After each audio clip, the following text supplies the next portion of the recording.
Okay, today's the day. No, for real this time. Today's the day!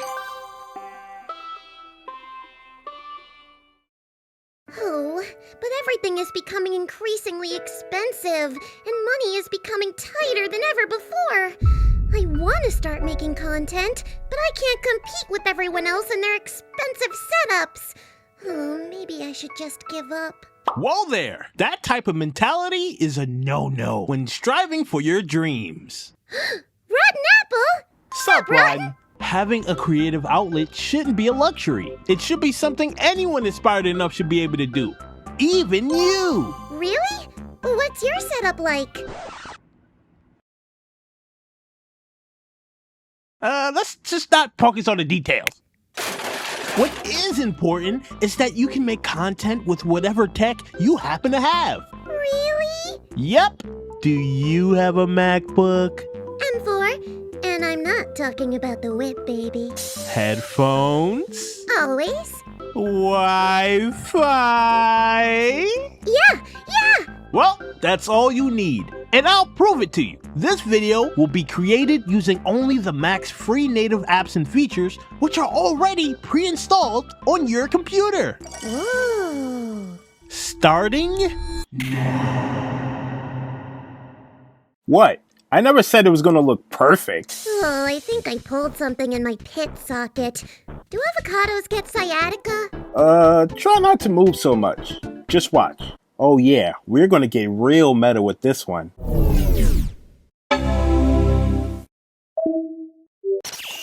Sorry, budget cuts. Sup, Rotten? I've gotten quite a few comments, DMs, and emails asking me about my video making process, so I would like to do that today, but with a twist. This video will be made with nothing but Mac's free stock apps. Not only that, but the gear I use will also be basic, everyday things that the average person watching me would probably have. So I'm going to have to limit the products I use to match that. In simplest terms, this is the gear I would need to make any given video. I can go more in depth, but I figured I would save that for a desk-tour video or something. But if you do want exclusive tips, tricks, and advice for your own content, feel free to check out my newest limited tier on Patreon. I'll explain more at the end of the video. But being as most people probably don't have the things I own, I'm going to have to respect the challenge and downgrade accordingly. For my computer of choice, I will be using my base model M2 MacBook Pro. It is the last 13-inch computer Apple ever made, as well as the last one with a touch bar. It also has a whopping 8 gigabytes of RAM. I know some of you probably think I'm cooked, but the way I'm seeing it is I made a video on these specs being more than enough for most people, so consider me standing on that claim and making this entire video on this instead. As for my microphone, I'm going for the AirPods. No, not the AirPods, I mean the ear pods. Gotta keep it budget friendly, baby. I just had to get a new pair because I realized my USB-C ear pods wasn't picking up on the recording. So I decided to get the classic headphone jack ones. Also, the microphone on this is pretty underrated in my opinion. How do I sound? Now, considering that this is an animated channel, I'm going to need some sort of tablet to draw me. But most people probably don't have a tablet themselves, so I'm gonna have to remove that from the equation. We'll figure something out when we get there, I'm sure. Gotta keep the philosophy as consistent as possible. So now, double check if you're subscribed yet, and let's get on with the process. Now, your process varies on what type of content you make, but in my case, I usually write a script. Laying out what's in my head and turning it into something way more cohesive is a must. Trust me. A script?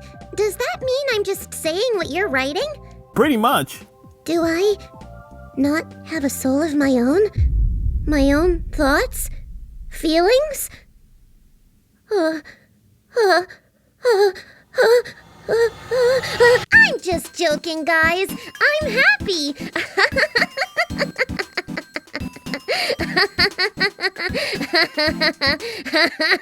Can't use CleanShot to record my screen anymore, so I guess the Mac's native recording app would have to do.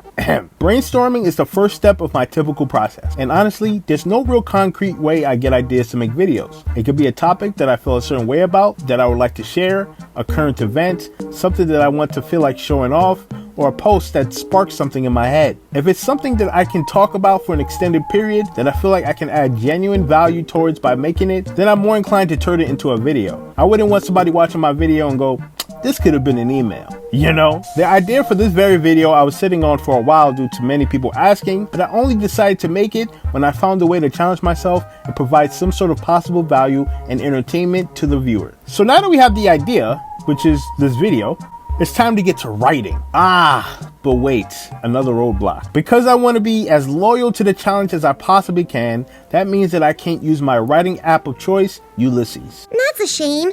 I hear Ulysses is a great writing app, but shelling out an expense to use it? I wish it were more beneficial to me. You mean like instead of shelling out an expense on Ulysses alone, you would much rather spend that money on a bunch of carefully curated high-quality apps that also happens to include Ulysses? Yeah! Wait a minute. This video has been sponsored by SetApp. So here's the deal. I'm making this entire video using Mac's native apps, embracing the absolute bare essentials. No plugins, no extra tools, just me and my willpower. And I'm doing this because I like pain, apparently. But if you actually want to get stuff done without limiting yourself like this, you should check out SetApp. SetApp is like unlocking a secret level on your Mac. It gives you access to hundreds of premium Mac apps for basically the price of one. Instead of buying one app for $10 and another for $30 and forgetting to cancel a trial you didn't even use, SetApp just hands you a toolkit of actually good apps in one subscription. Want to write a script? Boom, Ulysses. Need the compressed media you need for a video? Boom, Clop. Organize your chaotic menu bar that's been out of control since you took your Mac out of the box? Hello, bartender. And don't get me started on Clean My Mac, the app that made my MacBook run like it remembered it had an M2 chip. It's like someone walked through the App Store, skipped all the weird junk, and just picked out the good stuff for you. No ads, no hidden charges,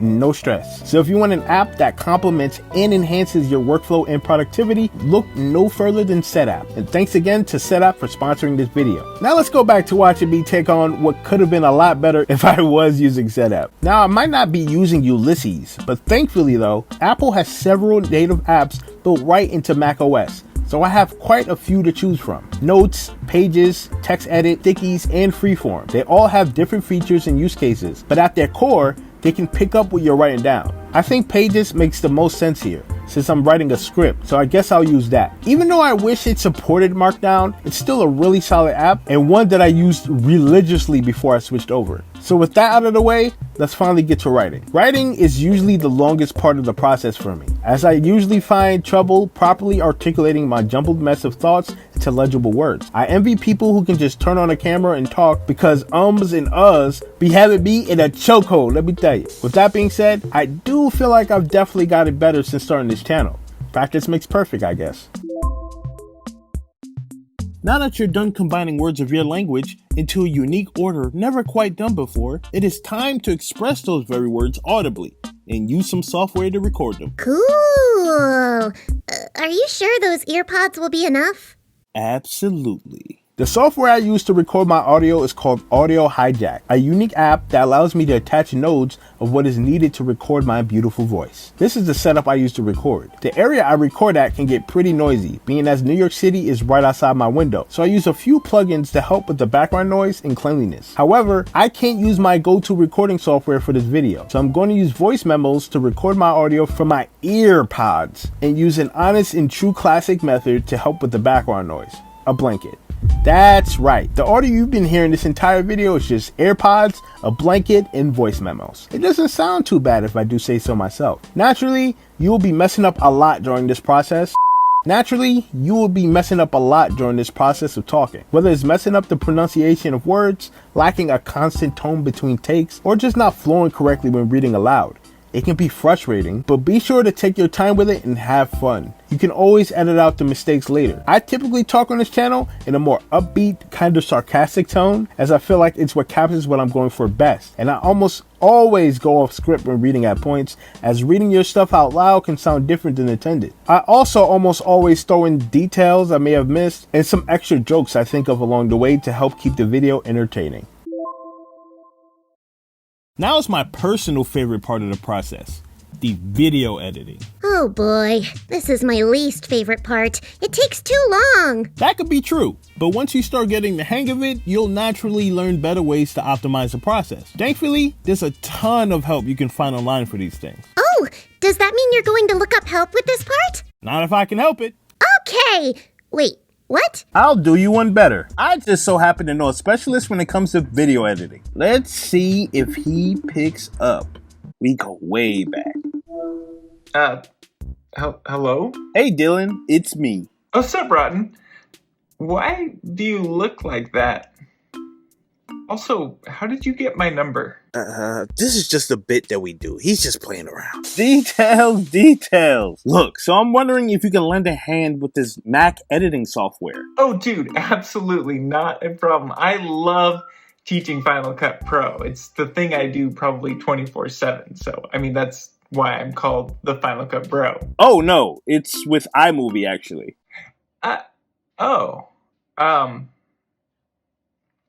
Yeah, iMovie.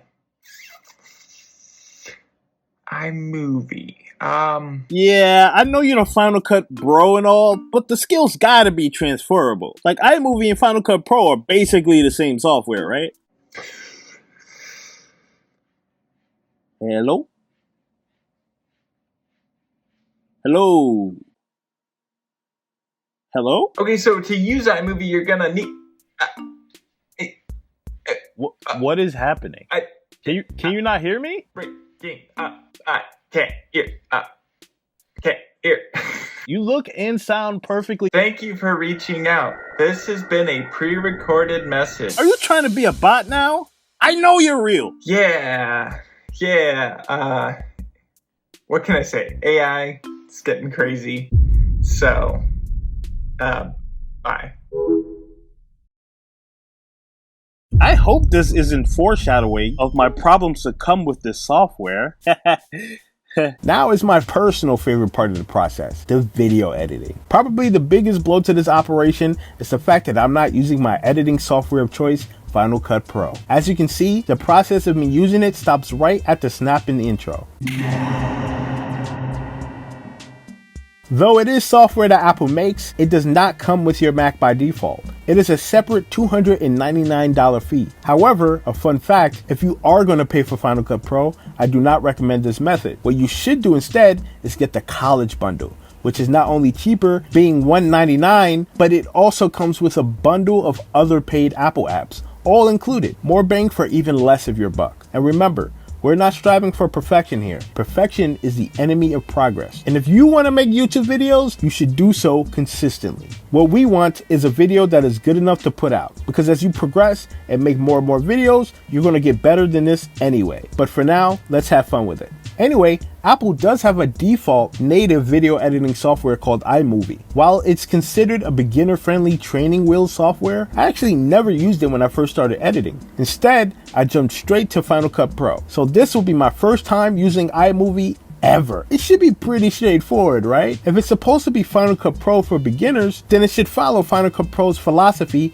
and have a lot of the same principles. Piece of cake. Spoiler. It was not. I came into this completely blind and tried to edit in the way I would do Final Cut Pro, but I was immediately reminded how different and intentionally limiting this software was compared to its big brother. Naturally, I would edit the audio first, while fully utilizing the magnetic timeline feature. Thankfully, the magnetic timeline is indeed present in iMovie, but it is severely nerfed. Turns out, I can't edit audio on its own while on the magnetic timeline, which automatically groups attached media together. It saves a ton of time, and I have been completely barred from doing it for some reason. The only way I can edit my audio is on the background music section that has no magnetic timeline properties. So I decided to accept my fate and edit the audio there, but it was taking way too long. So how can I use the main timeline to edit my audio then? Turns out the magnetic timeline can only be used with visual media, like pictures or videos. For some reason. Seriously, the main timeline won't acknowledge the audio as editable if it isn't a part of visual media. To properly utilize the timeline how I want, I had to export the raw audio with one of the backgrounds iMovie provides, thus making it a video. I would then import said video and then edit the audio that way and just change the visuals later. Kinda annoying, but not too big a deal, right? Wrong. Apparently, iMovie only has 2 video layers, meaning that if I were to drag media into the section where I already had 2 video layers occupied, the media I drag in will immediately override whatever's on the top layer. And But that's not all. I even made a quick notes list on things and nitpicks that limited me from doing what I would otherwise assume or take for granted from other typical modern video editing software. Here we go. You can't make your own keyboard shortcuts. No audio meters. Slight delay when selecting the clip. Randomly forgets where media is stored. Can't precisely rotate video. Can only add transitions to clips in the main timeline. Can't list all fonts at once. Can only use one text layer at a time. Can't move text. Can only add another audio track by adding an existing video already. Can't replace a clip in the main timeline with a clip above it. Can't mix different types of clips on the same lane. And these are only some of the things that aggravated me about this software. I initially thought that this would have understandable limits, like not allowing you to export over a certain time limit, or limiting the amount of effects and other resources compared to Final Cut Pro. But no, this software severely limits or prevents editing software fundamentals. I was genuinely surprised by this. Most of the online tutorials you see on iMovie are mainly just third-party workarounds because of how aggressively bare bones this software is. If you're just starting out, I need you to know that you are not limited to this editing software. DaVinci Resolve is fantastic and it's free, with the paid version only adding some more bells and whistles most people don't even need. However, if you do want to start with iMovie, I can't stop you, but I also can't recommend it. There are just much better editing software out there with a ton of tutorials you can find online. I am biased, but Final Cut Pro is the one I recommend the most, and I think it has some of the richest online tutorials there is, thanks to people like the Final Cut Bro. So naturally, Final Cut Pro is the one I recommend the most. If not, DaVinci Resolve would be my go-to. I ban everyone watching this from using Premiere, so don't even think about it. Also, CapCut is kind of sus, so I don't recommend that either.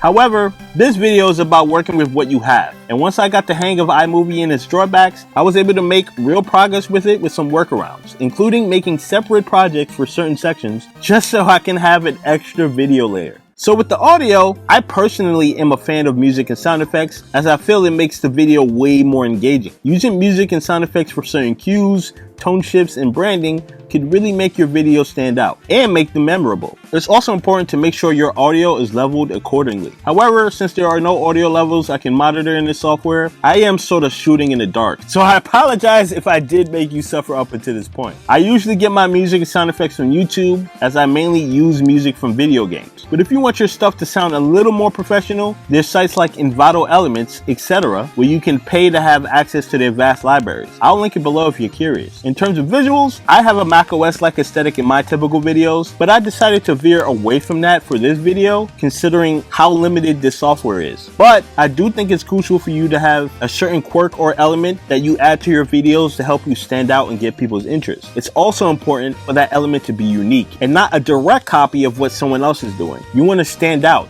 not stand behind. You are uniquely you, and you owe it to yourself to embrace that and make something that only you could have thought of, no matter what it may be. I use websites like Pexels to get free stock videos and images, and use Mac apps like Downy and 4K Video Downloader to download media online. I couldn't use these apps for this challenge, so I just used a site called Y2Mate. I do recommend using an app though, because some of these sites are kind of sus. Plus, 4K Video Downloader does have a free version, so get to downloading and use all these elements to make something unique. So the editing portion seems mostly done now, but how do we add ourselves to the video? This was the part I worried about the most, as there is no true drawing app for Mac. But being that we are currently existing means that we were able to find a way. Is that why we look weird AF?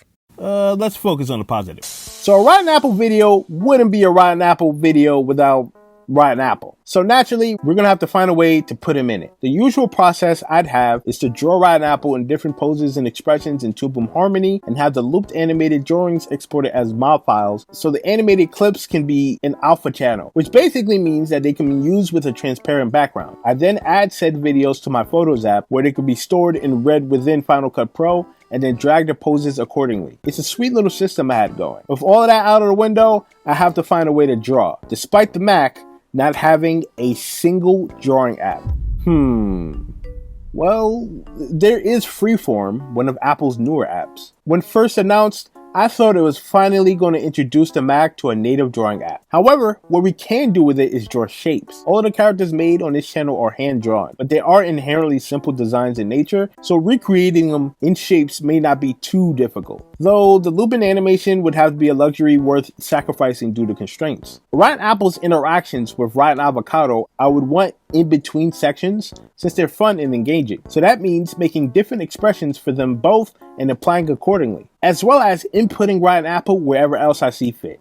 Let's do it. I initially thought I would dread this part, but it actually wasn't that bad. Freeform made a lot of things easier for me when working with iMovie, which felt like it was punishing me for even using it. For instance, if I wanted multiple logos on display in iMovie natively, it would be literally impossible to do without re-exporting my entire video, just so I can have access to an empty video layer, because I would only be able to use 2 images at most. And that's not even including the background. But with Freeform, I was able to just slap the logos in a board, export it as a PDF, and then just drag that into iMovie. It was very helpful. And with redesigning Rotten Apple and Avocado, it was pretty fun and straightforward with all the shapes I had access to, along with the pen tool, which I didn't know it even had. I aimed to keep the designs as simple as can be, even if it wasn't one-to-one accurate. And then I just made a new board whenever I wanted to make a new pose for the video. Not only am I not mad at the results, but I truly see me using these methods in my future videos moving forward. Now, despite our limitations, I think the video turned out pretty well. I did this to show you guys that making content with things you already have is very possible. And you don't have to spend money you don't got on any fancy stuff you see these content creators use. So go out there, Rotten, and start creating. Wow, this gave me the inspiration I needed to finally start. Thanks. I look forward to seeing what videos you make in the future like this. Oh no, I'm done. I just wanted to show you guys that it was possible. Now if you excuse me, I'm gonna go back to my battle station. Oh, wait, I'm lost! But this is where you can find me. Oh, and like, comment, and subscribe too if you want to see me in future videos. Please, make me and Rotten famous so we can, get sponsorships from Chipotle, okay? Thank you. And if you're a fan of these kind of videos in general, I have just opened up a new tier on my Patreon where I will assist you in content creation by giving you effective tips and feedback, as well as keeping direct contact with you about what you submitted. And in case you're not interested in the content creation stuff, there are a few extra perks for your custom character in my videos as well. So there's a little something for everybody. I do have a join limit on this tier though, so if any of this interests you, feel free to check out my Patreon in the description below. And join my other cool patrons, such as my Rotten and Rotten Pro subscribers, Vasco, Francisco Beck, Daniel, Carbon Ranger, and Miss Game. Thank you all for the support as it keeps me dropping videos consistently, and thank you for watching. Be sure to check out Rotten Avocado's voice actor in the FinalCutBro and tell him I sent you. And if you want to see more of me, you know what to do. Bye bye now.